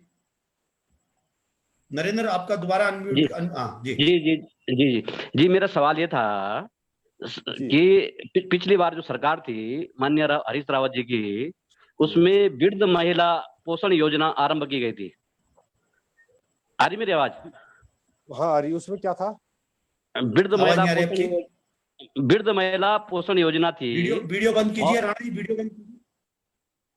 जी, वृद्ध महिला। जी जी, हेलो, उसमें क्या? हाँ, वृद्ध महिला पोषण योजना, ये बाल विकास विभाग के माध्यम से चलती थी। अच्छा, उसमें क्या था वैसे, क्या होता था? इसमें आंगनबाड़ियों के माध्यम से जो वृद्ध महिलाएं रहती हैं, उनको गांव में या शहर में घरों में उनको राशन मिलता था। और जब सरकार ने वो राशन देना शुरू किया, तो जो वृद्ध लोग हैं गांव में या शहर में, उनकी थोड़ा पूछ होने लग गई थी। घर के लोग उनको पकड़ के लाते थे आंगनबाड़ी में, अपना ले जाते थे राशन, और पेंशन तो उनको मिलती ही थी। जी जी जी, ये योजना बंद हो गई। अगर ये योजना इस लॉकडाउन के समय में शुरू हो जाए तो कुछ हमारे जो वृद्ध लोग हैं उनको राहत मिल सकती है। हाँ, अच्छा, बाल विकास का मामला। जी, बाल विकास का। ओके मैं सोशल वेलफेयर। जी जी, हाँ ना, अच्छी स्कीम हो, अच्छी बात है। ये स्कीम थी, अगर दोबारा शुरू हो जाती तो बढ़िया रहता। बिल्कुल बिल्कुल। और एक सजेशन मेरा प्रेम जी को था। सुन रहे हैं प्रेम जी? हाँ जी सुन रहा हूँ। जितने लोग हम प्रत्येक दिन डिबेट में शामिल होते हैं, अगर इनकी एक लिस्टिंग हो जाए सबकी, और जब ये लॉकडाउन पूरी तरह से खुल जाए, तो उसके बाद कोई सेमिनार हम देहरादून में करें, या कहीं कुमाऊं में एक जगह, कहीं गढ़वाल में एक जगह, और इन सारे इश्यूज पर अगर हम चर्चा कर लें, और इसके जो विशेषज्ञ हैं उनको बुलाकर, और उसमें शर्त रख दी जाए कि भाई सारे लोग बोलेंगे नहीं, कुछ सुनने का भी काम करेंगे, और उस पर एक डॉक्यूमेंट्स बनाया जाए और उसको सरकार तक पहुंचाने का काम करें आपके माध्यम से। जी ठीक, राणा जी, इससे हम अलग से बात कर लेंगे आपसे। और किसी का कोई सवाल हो गिलजाल जी से? धन्यवाद गिलजाल जी, आपका बहुत बहुत। ओके सर, आप थैंक यू इस कार्यक्रम में, है ना। आगे भी आपको बुलाते रहेंगे हम। बहुत बहुत थैंक यू। नमस्कार। अब हम चर्चा को ओपन करते हैं। तो मनीष सुंदरियाल जी, आपका सबसे पहले मेरे सामने खुल रहा है, आप कुछ बोलना चाहेंगे? समय का ध्यान रखिए, 2 मिनट से ज्यादा हमारे पास नहीं है। 2 मिनट में आधा मिनट और एक्स्ट्रा लेंगे, 2.5 मिनट। सर, मेरा ये फर्स्ट टाइम है आप लोगों के साथ कनेक्ट होने का, एंड रियली मुझे बहुत अच्छा लग रहा है कि आपने एक ऐसा विषय चूज किया जनरली जहाँ पे हम सब लोग उसको अवॉइड कर लेते हैं, राइट। मेरे घर में भी सीनियर सिटीजन हैं, एंड जनरली हम जनरली जो डेली लोग हम हो गए हैं अब, तो हम लोग उनको थोड़ा सा इग्नोर कर लेते हैं। एंड मुझे जस्ट एक आंखें खुलने का मौका मिला कि हाँ, उन लोगों को तरफ भी हमें देना चाहिए। काफी सारे सजेशन मैंने लोगों के नोट किए हैं, जैसे कि नरेंद्र राणा जी ने बोला, राशन वाला बोला था, जो कि ओल्ड सीजन के लिए जिन्होंने गाँव में कुछ स्कीम रही होगी पहले, जैसे वो स्टार्ट हो जाती है तो काफी अच्छा एक प्रयास होगा। इसके अलावा जैसे रैना साहब का मुझे बहुत अच्छे लेक्चर्स लगे हैं, जैसे उन्होंने बोला है, काफी ग्राउंड लेवल की चीजें उन्होंने बोली है कि छोड़ दीजिए सरकार को, हम अपने लेवल पे भी क्या कर सकते हैं। इसी तरह से कुछ लोगों ने जैसे बोला कि जैसे मुझे नाम नहीं उन सर का पता, जिन्होंने बोला कि जैसे हम फोन कॉल कर ले अगर अपने सीनियर सिटीजन वगैरह को जो गांव में रह रहे हैं, कहीं पे भी रह रहे हैं, तो बहुत अच्छा लगता है। इनफैक्ट मैं करता भी हूँ, 1-2 लोगों को मेरे से कनेक्शन है, तो मैं अब मतलब उस चीज को मैं जस्ट रिकलेक्ट कर रहा हूँ कि यस, वो लोग बड़े खुश होते हैं जब भी मैं उनको फोन वगैरह करता हूँ। तो अगेन मैं बहुत शॉर्ट में बोलना चाहूंगा, मैं थैंक्स करना चाहूंगा प्रेम जी आपका कि आपने इस तरह के विषय को चूज किया है, and it's really I mean I opening for the young people. अब अपना जरा नंबर वगैरह जो है ना उसमें डाल दीजिएगा, है ना, फेसबुक में और। जी सर। ठीक है सर। कपिल भाई आप कुछ खा रहे हैं? कपिल डोभाल जी, मनोज जैनी तब तक बोलते हैं जब तक कपिल जी कुछ खाते हैं। मनोज भाई। नमस्कार सभी को, आदरणीय बड़े प्रातः स्मरणीय सभी हैं। जब हम लोग बुजुर्गों की बात करते हैं मुझे ध्यान पड़ता है सबसे बड़ी आवश्यकता है कंपैशन एंड केयर। मुझे ध्यान पड़ता है कि मुंबई में कुछ समय पहले एक महिला की डेथ हुई थी, तो उनके बेटे अमेरिका में थे और जिस समय डोर तोड़ा गया तो स्क्रैचेस, फ्लोर पे स्क्रैचेस थे उनके नाखून के, वो दरवाजे तक नहीं पहुंच पाई थी। हालात इस तरीके से थे। हम जब अपने पर्वतीय परिवेश में मैं देखता हूं तो मुझे लगता है कि हम फार बेटर हैं और हमारे यहाँ स्थिति अमूमन बहुत अच्छी है। लेकिन उसके बावजूद मुझे याद है बचपन में मैं जब भी गांव में अपने दादाजी को देखता था तो मैं उनको देखता था, वो बहुत अच्छे होस्ट हुआ करते थे और बहुत अच्छे तमाम मेहमान नवाजी बहुत शानदार तरीके से आने जाने वालों के किया करते थे। लेकिन जब वो ओल्ड एज की स्टेज में आए, जब हम लोग काफी यंग हो गए, तो मुझे जो बचपन में वो केयर किया करते थे उनको, वो उसको केयर करने में उनको दिक्कत होती थी क्योंकि उनके हाथ में तब वो पैसा नहीं रहता था जो उनके यंग एज पे रहा करता था। तो मुझे याद आता था, मुझे बड़ी आत्मग्लानि भी होती थी कि मुझे उनके हाथ में चुपके से कुछ पैसा पकड़ाना पड़ रहा है कि वो इसको खर्च कर सकें जिन्होंने बचपन से हमारे को दिया हुआ था। मेरे को याद आता है मेरी नानी जी जब बुजुर्ग थी तो वो बीड़ी के टुकड़े या फिर कपड़े के टुकड़े से अपने शरीर पे अलग अलग जगह लगाया करती थी। तो हम बोलते थे नानी ये क्या कर रहे हो, तो वो कहती थी चसक उठ रही बेटा। मतलब उनके शरीर में दर्द हुआ करता था हड्डियों में और उसको वो उससे डमाना बोलते हैं हमारे पर्वतीय भाषा में, उस तरीके से किया करते। तो ये उनके साथ शारीरिक समस्याएं आ जाती हैं, आर्थिक समस्या उनके सामने खड़ी हो जाती है। उनके सामने आसपास अब हमारा आर्थिक परिवेश इस तरीके से बन चुका है, पहाड़ों से पलायन तो बहुत तगड़ा हुआ है, लेकिन जिस तरह से एकलवादी परिवार बन रहे हैं तो उनके लिए एक मिलन जुलन का, मिलने जुलने और रेगुलर एक एक्टिविटी जो होनी चाहिए, सोशल एक्टिविटी, उसकी बहुत आवश्यकता है। तो कुछ संस्थाएं करती हैं, स्वाध्याय के प्रोग्राम होते हैं, योगा के होते हैं।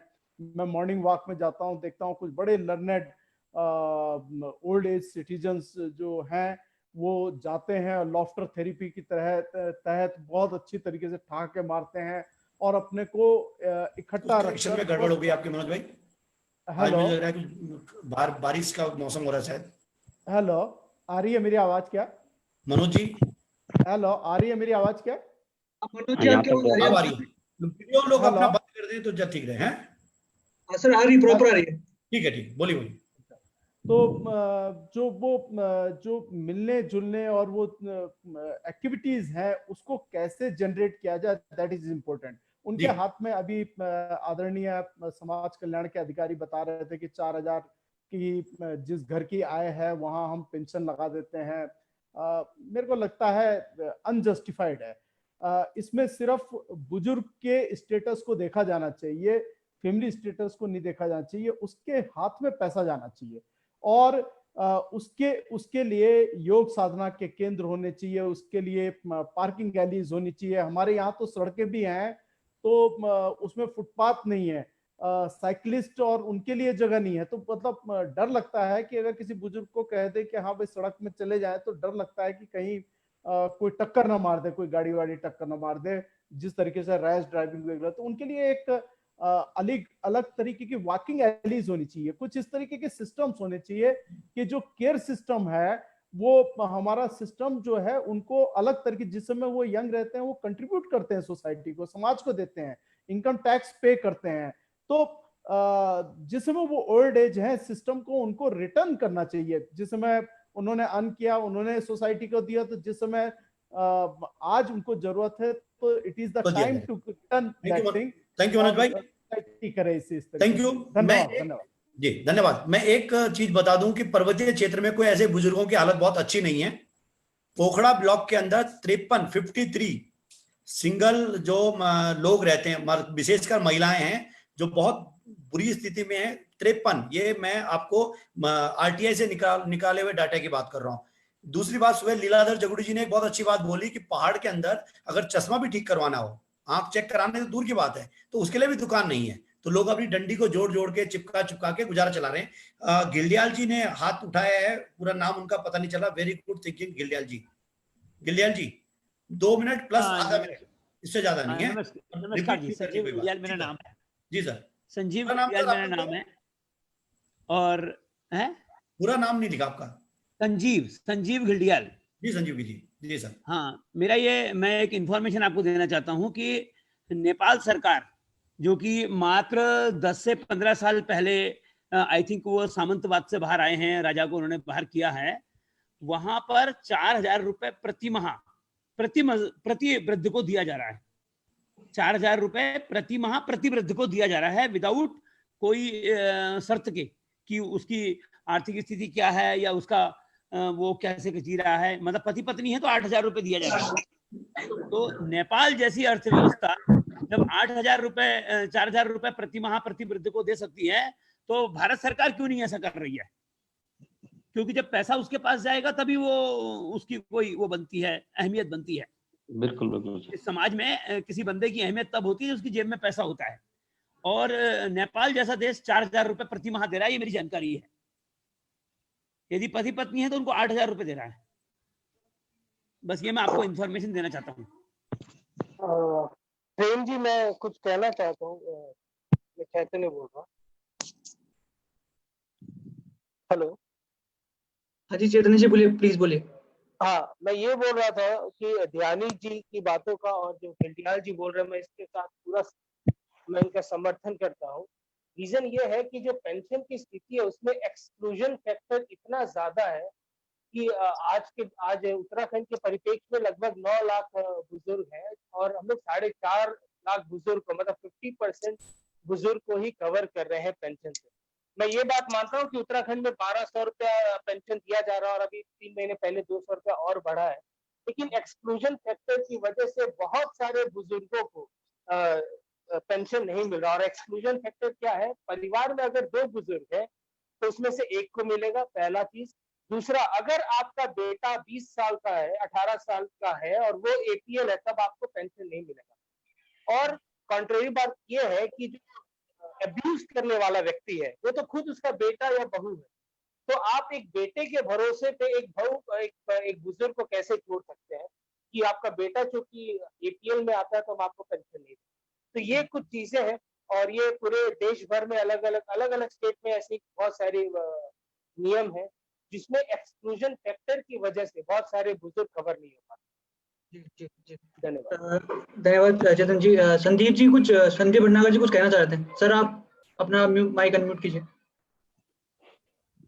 हेलो। हाँ जी सर। संदीप जी सर बोलिए। हाँ, मैं बता चुका हूँ सर कि मैंने कहा कि संदीप भटनागर जी। जी आपकी बात हो। अच्छा, कोई और हैं? जी संदीप भटनागर जी। हेलो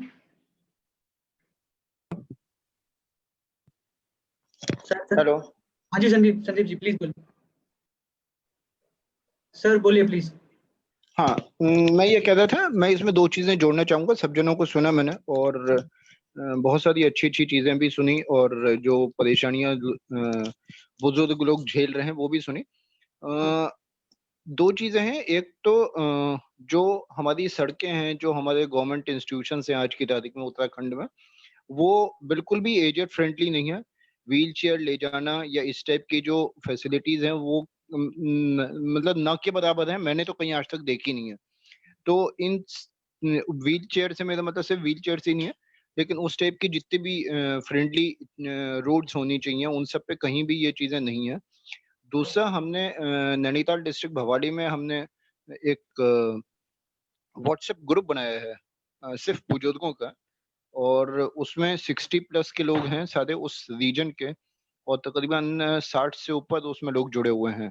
एंड उसका मोटिव सिर्फ ये है कि वो एक दूसरे की जो डेली कंफर्म उसमें आके आपको अपनी हाजिरी लगानी पड़ती है, सो दैट कि आप सही हैं। उसमें बहुत से लोग ऐसे हैं, अप्रोक्सीमेटली 40 लोग ऐसे हैं जो कि अकेले रहते हैं।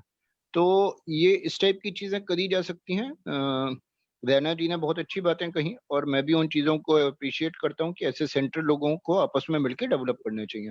Thank you, thanks a lot. Please मैं एक और चीज प्रेम भाई मैं कहना चाहूंगा, मेरे पास एक अर्जेंट कॉल आई थी और मेरे को जाना पड़ेगा, इसीलिए मैंने इन बिटवीन अपनी बात रख दी है, और मैं आपसे सब लोगों से मैं माफी मांगूंगा कि मैं आखिर तक रुक नहीं पा रहा हूँ। थैंक यू प्रेम भाई, thanks thank you sir, thank you. आज असल में मेरा कनेक्शन थोड़ा अनस्टेबल है, बाहर शायद कुछ बारिश वारिश हो रही थी, बीच में मैं कट जा रहा हूँ, तो अगर मैं चला जाऊं तो बिश जी और रोहित हैं, आप इनको संभाल लेंगे आगे। किशोर उपाध्याय जी हमारे साथ जुड़ गए। अच्छा, आपका स्वागत है। नमस्कार। मैं क्षमा चाहता हूँ, मैं चंबा में हूँ अभी। हैं? मैंने कहा मैं चंबा में हूँ, थोड़ा विलम्ब हो गया। अच्छा, तो आप भी अपनी इस मुद्दे पे बात रख लीजिए। तो मैं सबको जो है मेरी तरफ से बहुत बहुत अभिवादन। और अभी तो चल रहा होगा, मैं 2 मिनट बाद अगर आपके बीच में आऊँ तो चलेगा? हाँ, चलेगा जी। मैं 2 मिनट बाद आपके बीच में आता हूँ। जी। सर कपिल डोभाल जी कुछ कहना चाह रहे थे? हैं? कपिल डोभाल जी ने हाथ रेज किया। कपिल जी, हाँ कपिल जी बोलिए। कपिल माइक आपका बंद है, अनम्यूट कीजिए। कपिल जी अनम्यूट, हाँ ठीक है, बोलिए। फिर म्यूट हो गया दोबारा भाई, कपिल भाई दोबारा म्यूट हो गया, हाँ बोलिए। अच्छा, मैं क्योंकि मतलब कंप्लीटली ही ग्रामीण जो है परिवेश को काफी लंबे समय से मतलब स्टडी तो क्या बोलूंगा, हमारा जीवन है असल में ना, वो स्टडी तो होता है कि जब बंदे को पता नहीं हो जी नई चीजें सीखनी है, तमाम चीजें ना। आप मेरी आवाज आ रही है ना? हाँ, आ रही है। एक व्यवहारिक समस्या है असल में। वो व्यवहारिक समस्या ऐसी है कि जैसे मैं छोटे से एग्जाम्पल बताऊं, असल में चलो एग्जाम्पल नहीं बता रहा हूँ मैं, प्रेम भाई से वो व्यक्तिगत बात करूंगा। असल में हमारे यहाँ पहाड़ के गांव में एक सामाजिक स्ट्रक्चर है। असल में सामाजिक जो स्ट्रक्चर है, तो हमें क्या है कि उसको कई बार चाहे हम कितने भी प्रगतिशील विचारों के हों, उसको फॉलो करना अति आवश्यक हो जाता है। मेरे गांव की जैसे एक दादी थी, तो बचपन में क्या कि वो दादी थोड़ा बुजुर्ग हो गई थी, तो हम उसके घर जो है पानी का डब्बा छोड़ के आते थे या बंटी छोड़ के आते थे। तो बाकी और गांव के लोगों को थोड़ा सा एकॉर्ड सा फील होता था असल में कि भैया ये जो है क्यों छोड़ रहे हैं असल में। तो उसके कारण से बहुत लोग कुछ करना भी चाहते हैं, जो मतलब सबको मतलब धर्म या इस प्रकार का मतलब सर्वोदयी टाइप के लोग होते हैं, तो उनके सामने एक चुनौती ग्रामीण समाज में बन जाती है। तो क्या प्रेम भाई, क्योंकि आप बड़ा भ्रमण करते रहते हैं, अच्छे पढ़े लिखे हैं, थोड़ा क्या इस प्रकार की व्यवस्था हो सकती है कि जैसे मतलब आपको थोड़ा सा अकॉर्ड लगेगा, जैसे मेरा ब्राह्मण कुल का मेरा जन्म है ना, हमारे यहाँ मतलब ये व्यवस्थाएं भी हैं कि उनको डिनाई नहीं किया सकता। जैसे ठाकुर लोग हैं, वो जैसे हमने जो देखा कि हमारे हाथ के भात नहीं खाते, ये नहीं खाते।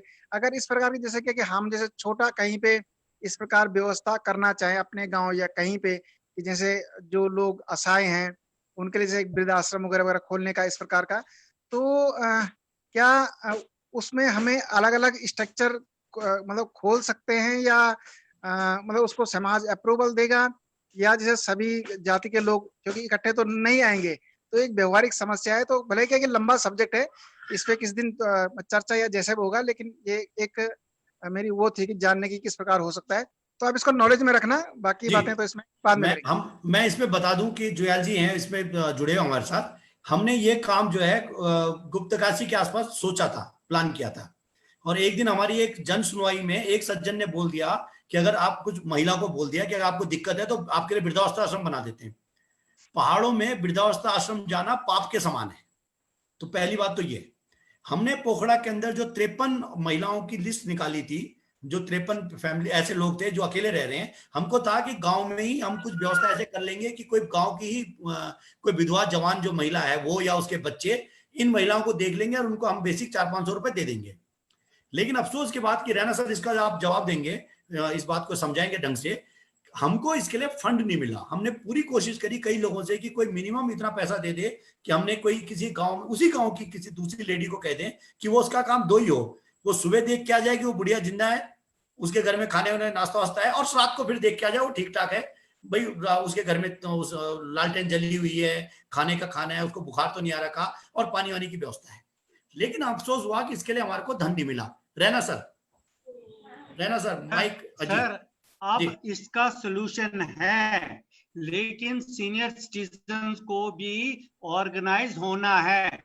जहां पर ऐसी प्रॉब्लम है, एक एसोसिएशन रजिस्टर करना है और फिर एक प्रोजेक्ट रिपोर्ट करके जो भी आपके नजदीक कोई फैक्ट्री है उस फैक्ट्री मालिक के पास जाइए, कॉर्पोरेट सोशल रिस्पॉन्सिबिलिटी CSR में वो फैक्ट्री वाले को देना जरूरी है। तो लेकिन वो ऐसे नहीं दे देंगे जब तक ना हम खुद जाके उनको कन्विंस करें कि ये हमारा प्रोजेक्ट है, ये हम करना चाहते हैं। इसीलिए हम बोलते हैं कि आजकल CSR है, लेकिन CSR मिलेगा नहीं जब तक ना सीनियर सिटीजन भी ऑर्गेनाइज हो जाए, एक रजिस्टर बना दें और फिर वो कन्विंस करें उस फैक्ट्री को, मालिक को, कि भैया हम ये करना चाहते हैं, उनको जरूरी देना है, एक्ट है 2% प्रॉफिट में से उसको वो देना है। ये एक तरीका है, एक तरीका मैंने बता दिया। Thank you.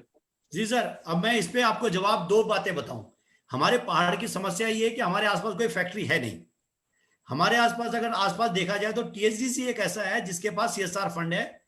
पिछले साल उनके पास 20 करोड़ रुपए का बजट था, जिसमें से 18 करोड़ PM केयर में चला गया। ONGC ने 1800 करोड़ रुपए वो स्टेचू बनाने के लिए रख दिया। और पौड़ी, चमोली, टेरी, उत्तरकाशी, रुद्रप्रयाग, इनमें कोई फैक्ट्री नहीं है, तो CSR कहां से मांगे? प्रेम जी नेक्स्ट टाइम मेरे साथ चलिए, जो उसका ओनर होगा उसको बोलेंगे कि पहले आपकी जिम्मेवारी है इधर के लोगों की, फिर हमें जहां कहीं ये अपना हाथ मत धो लीजिए PM केयर्स में देके। इधर जो सराउंडिंग में रिस्पॉन्सिबिलिटी है विद इन उत्तराखंड ये है, लेकिन उसके लिए आपको चाहिए एक पूरा रिपोर्ट। और मैं बता रहा हूं, मैं सर्विस दे रहा हूं, मैं आपके साथ जाऊंगा and we will get it from the those factory owners. Thank you sir. हमारे साथ विधायक हैं वहां के, क्या बोलते हैं, टेरी के पूर्व विधायक हैं, मंत्री भी हैं, किशोर जी, उनसे हम जवाब पूछेंगे। जोत सिंह बिष्ट जी भी वहीं के हैं, उनसे भी हम बोलेंगे इस बात को। किशोर भाई साहब, आप बताएं इस सारे सवालों पे और अपना वक्तव्य। मैं एक्चुअली प्रेम जी, मैं रास्ते में हूँ और ये नेटवर्क कट रहा है, तो मैंने पूरी डिलीवरेशन सुनी नहीं है। अच्छा, और मेरे विचार से मेरी आवाज साफ आ भी नहीं रही होगी। जी। मैं देखूंगा जहां पर कनेक्टिविटी होगी वहां पर रोक मैं दोबारा ज्वाइन करता हूँ आपको। ठीक है। जुयाल जी कुछ बोलना चाह रहे हैं? जी ठीक है भाई साहब। किशोर जी आप बाद में डोभाल जी की बात सुन रहा था मैं। जी, डोभाल जी की बात सुन रहा था मैं। इसमें तो भाई हमें अपने खुद ही बदलना पड़ेगा। अब ये आएगा और वो हरिजन है यार ये ब्राह्मण है, तो जब हम समाज सेवा के लिए उतरते हैं तो हमें खुद ही पहले जमीन में बैठना पड़ेगा। मैं अपना इस तरह सोचता हूँ, एक छोटा सा उदाहरण देता हूँ। मैं सुबह 7 बजे पहुंचा किसी के घर में, और वहाँ पे वो जो है 2 घंटे बीत गए हमको, और वो बोलने के भाई साहब ऐसा करते हैं कि सामने जो है घिलजाल दी हैं, उनके यहाँ चाय पीते हैं। यार मैंने कहा तेरे यहाँ दूध पानी नहीं है कुछ? कहता है साहब मैं कैसे बनाऊँ? अरे मैंने कहा मैं पी रहा हूँ, तू बना ना।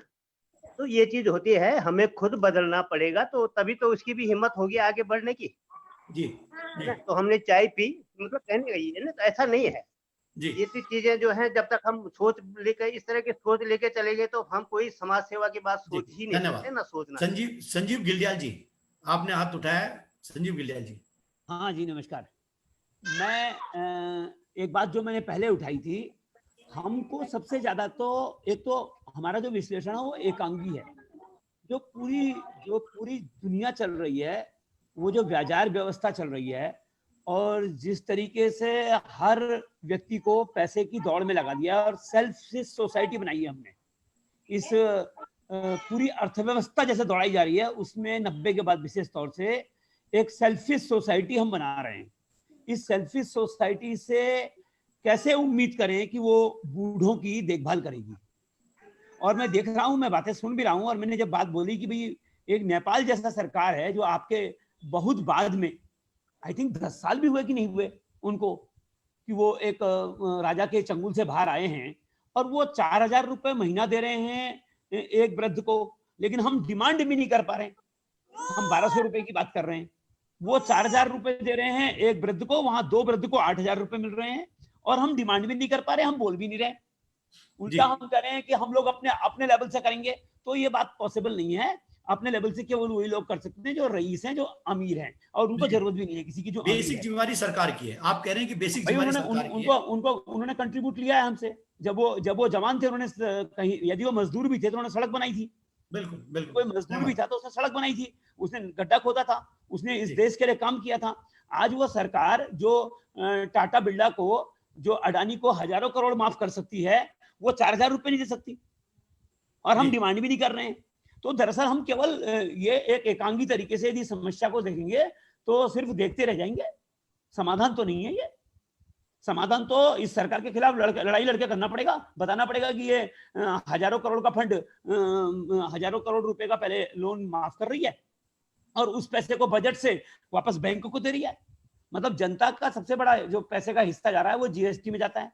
90% लोग जीएसटी देते हैं जो आम आदमी है, और वो पैसा बजट में जाकर के फिर बैंक को दिया जा रहा है। अब बैंक जो है लोन माफ कर दे रहा है, और लोन किसका माफ हो रहा है? जिसके पास हजार करोड़ का लोन है। जी सर, ये डिबेट चल रहा है सर, डिबेट किधर और जारी है तो नहीं, कहीं और नहीं जा रही है, सच्चाई है ये। यदि आप बात कर रहे थे सोशलिज्म की, यदि आप बात कर रहे हैं समाज की, तो वो समाज की सच्चाई को भी सामने रखना पड़ेगा। नहीं एग्री, 100% एग्री सच्चाई से, केवल सच्चाई से भटक करके और कोई हमें दान में दे देगा, कोई एक वो जो है, कोई क्या बोल रहे थे आप, CSR fund, but CSR fund वो अपने को पहले ही घाटे में दिखाते हैं, या वो अपना ही एक NGO बना के चलाते हैं। वो अपने बाबा जी को देते हैं, जो उनके बाबा जी हैं, जो उनके गुरु बने रहते हैं, उन्हीं को चंदा दे देते हैं, और वही उनको खाते में उनको वापस पैसा दे देते हैं। बहुत बड़ा रैकेट है, बहुत बड़ा रैकेट है। Thank you sir.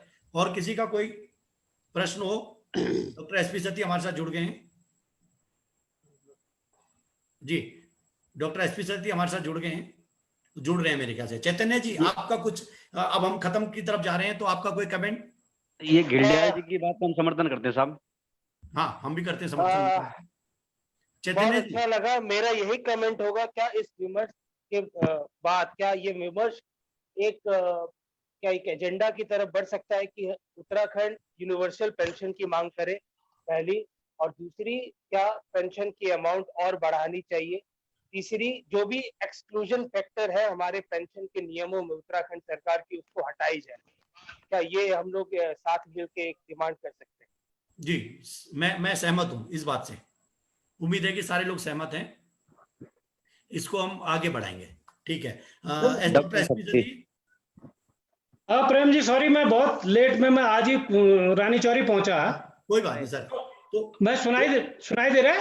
Ji sir, 2 minute का टाइम है। आप बस मैं आज ही पहुंचा, और मैं ये कहना चाह रहा था कि जितना डिस्कोर्स आपने ये शुरू किया है, ये बहुत बढ़िया। ये इसका कहीं डॉक्यूमेंटेशन हम रिकॉर्ड करके कुछ प्रिंट फॉर्म में कुछ निकालेंगे बाद में? क्या निकालेंगे सर, निकालेंगे। अभी ये रिकॉर्ड होके वीडियो बन रहे हैं, इसको निकालेंगे। अभी यूट्यूब में जा रहे हैं। जी सर, बोलिए सती सर। हाँ, ये रिबाउंड हो गए, कहीं से आवाज आ रही, पता नहीं कहाँ से आ रही है। लेकिन मैं इतना ही कहना था सर, मुझे धन्यवाद। कल मिलते हैं। कल मैं डिस्कशन में मैं पार्टिसिपेट करूंगा। कल रोड्स पे आपने बहुत अच्छा टॉपिक रखा है जी। कल आप मुख्य वक्ता होंगे इसमें। अरे क्या जो भी होंगे, मतलब। हाँ जी। बिजी, आपका कोई वक्तव्य हो, क्लोजिंग रिमार्क? बिजी जी जी, मेरी आवाज आ गई? जी आ रही है। असल में हम जिनके बारे में बात कर रहे हैं, आप बिजी, आप पॉलिटिकल लीडर भी हैं, तो थोड़ा उस तरह से बोलिएगा कि क्या कर सकते हैं हम लोग पॉलिटिकल लीडर के अंदर। मैं 2 बातें कह रहा हूँ। एक पक्ष है कि सरकार को क्या करना चाहिए, दूसरा पक्ष है कि समाज को क्या करना चाहिए, और तीसरा पक्ष है कि जो लोग पीड़ित हैं उनको क्या करना चाहिए। सारी बातचीत जो सभी लोग इसमें काम करने वाले लोग हैं, जो विद्वान लोग हैं, विषय के जानकार हैं, उन्होंने अपनी बात कही। मैं तो केवल एक सुझाव दूंगा कि एक पहाड़ी मसल है ना, शिवली पीड़ा की दाई पीड़ा। तो जो पीड़ित है, अगर वो खड़े होते हैं, वो अपनी पीड़ा को उजागर करते हैं, अपनी बात को कहते हैं, तो निश्चित रूप से ये बातें फोकस में आएंगी। तो फिर बाकी जो सामाजिक चिंतन करने वाले लोग हैं वो भी खड़े होंगे और वो उनकी आवाज बन करके सरकार को इस बात के लिए चिताएंगे, तो तभी जाकर के सरकार करेगी। सरकार कभी बगैर शोर मचाए, बगैर मजबूत दबाव बनाए कोई फैसले लेती नहीं है। ऐसा मेरा जीवन का अनुभव नहीं है कि हम गए हों, हमने एक बार बात कही हो और उस पर सरकार ने निर्णय लिया हो, चाहे सरकार कोई हो। मैं किसी पर आरोप प्रत्यारोप की बात नहीं, ये सरकार का चरित्र है। तो अब बात यह है कि जो शायद रावत जी हैं, उन्होंने कहा कि लोगों को यूनाइट होना पड़ेगा, इकट्ठा होना पड़ेगा। एक जो पहलू ये निकल करके आ रहा, CSR वाला जो जिक्र आया, आपने उसका वैसे जवाब दे दिया। हमारे यहाँ टिहरी में TSDC एक बड़ी कंपनी है और TSDC का CSR कहाँ जाता है, जो टिहरी बांध के विस्थापित हैं उनको किसी को पता नहीं है। लोग जाते हैं, उनकी सुनवाई होती नहीं है। रैना साहब ने जो बात कही, मैं उनसे निवेदन करूंगा, मेरी बात अगर सुन रहे होंगे, आपने जिस कॉन्फिडेंस के साथ कहा, तो दोनों भाई चलेंगे एक दिन, जरा चलते हैं TSDC में, ऋषिकेश में हेडक्वार्टर है, और वो टिहरी के 125 गांव जिन्होंने अपनी जमीन दी, उनके लिए उनकी जवाबदेही किस रूप में सामने आती है CSR फंड में, उस पर एक बार बात कर लेते हैं। तो चाहे इसी विषय को लेकर के हम जाएं, तो कहीं ना कहीं से सुधार का रास्ता शुरू होगा। तो बोखंडी साहब, आपने जो ये मुद्दा उठाया जिसको कोई उठाता नहीं था, वो नहीं उठाते थे, जो परेशान है तो फिर बाकी लोग क्यों उठाते? तो आप इसके लिए साधुवाद के पात्र हैं और आप इसको एक बार वेबिनार के अलावा जो जानकार लोग हैं अलग से भी बातचीत करके देखते हैं कि क्या रास्ता निकल सकता है, उस पर कैसे आगे बढ़ा जा सकता है। जी, मैं सर एक हम समाजशास्त्र पढ़ते या पढ़ाते हैं जब, तो उसमें एक सिद्धांत की बात करते हैं कि एक नाली में गिरा हुआ व्यक्ति जब उसे हम गिराते हैं, उठाते हैं, तो हमें गंदा करता है, क्योंकि वो तो नाली में मजे कर रहा है और उसको बाहर निकालना समाज सेवक का काम है। तो हर आदमी अगर समझ जाए, मैंने पहले भी अपने ओपनिंग रिमार्क में कहा था कि अगर बुजुर्ग यही समझ जाएं या जवान भी समझ जाएं, जो हम आज से 15 साल बाद 10 साल बाद बुजुर्ग हो जाएंगे, अगर हम भी समझ जाएं तो बहुत बड़ी बात होती है। लोग समझते नहीं है। इसका मतलब है कि समाज में कुछ लोगों की जिम्मेदारी बनती है, जिसमें ज्योति सिंह बिष्ट जी आप भी हैं, हमारे अभी विधायक जी जुड़ेंगे, किशोर उपाध्याय जी, मेरे को लग रहा है देर हो जाएगी तो शायद हमारे पास टाइम नहीं रहेगा। तो मैं रैना सर को निवेदन करूंगा कि आप एक अपना क्लोजिंग रिमार्क दे दें। रैना सर आपका अनम्यूट कीजिए। जी सर, एक closing remark sir, Raina sir.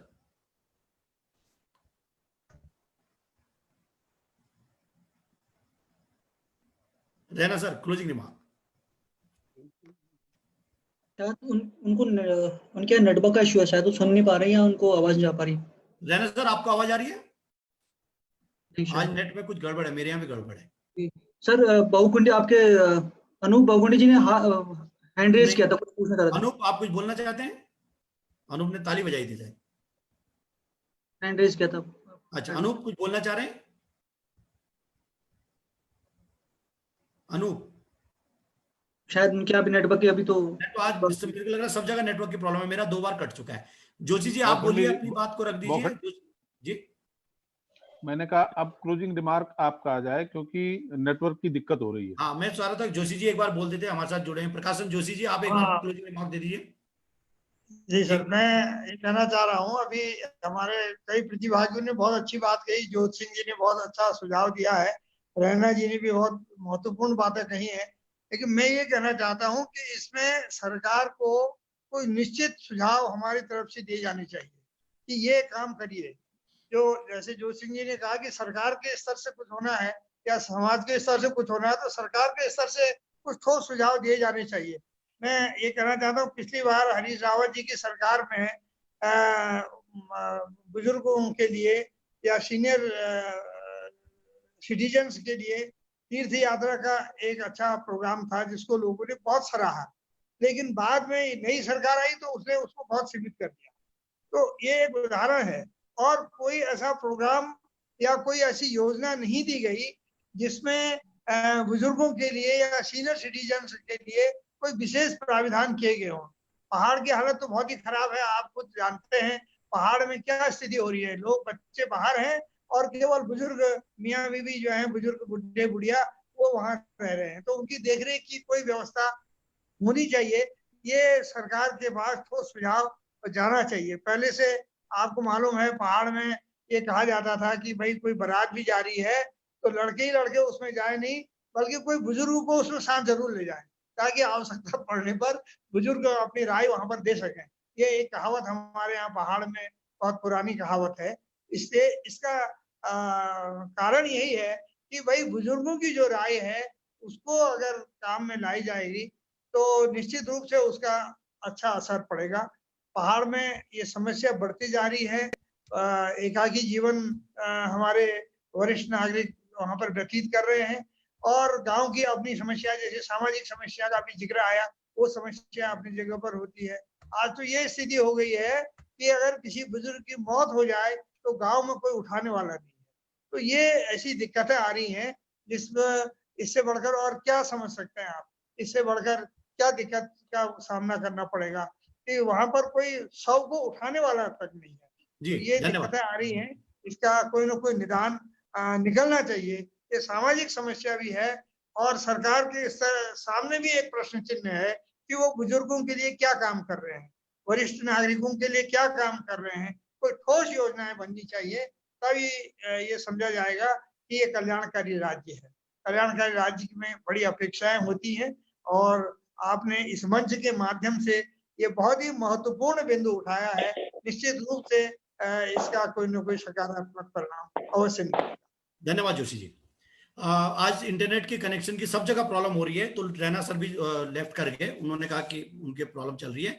तो मैं इसी के साथ आज की इस चर्चा को यहीं पर विराम देता हूं, इस उम्मीद के साथ कि हम कल फिर मिलेंगे। कल हम सड़कों के मुद्दे पे बात करेंगे। ये जो पूरा चर्चाओं का हमने ये शुरू किया है, इसका मकसद ये है कि एक तो रिफ्रेश हो जाते हैं, हमारा नॉलेज रिफ्रेश हो जाता है, और एक ऐसे मुद्दे जिनको कोई नहीं उठा रहा, जो मुद्दे अनछुए हैं, जिनको मेन स्ट्रीम मीडिया नहीं उठा रहा, कम से कम कुछ लोग ही मिलके 50, 60, 20, 25 जितने भी जुड़ पाते हैं उन लोग इसको चर्चा करें। कुछ फेसबुक लाइव के माध्यम से देखेंगे।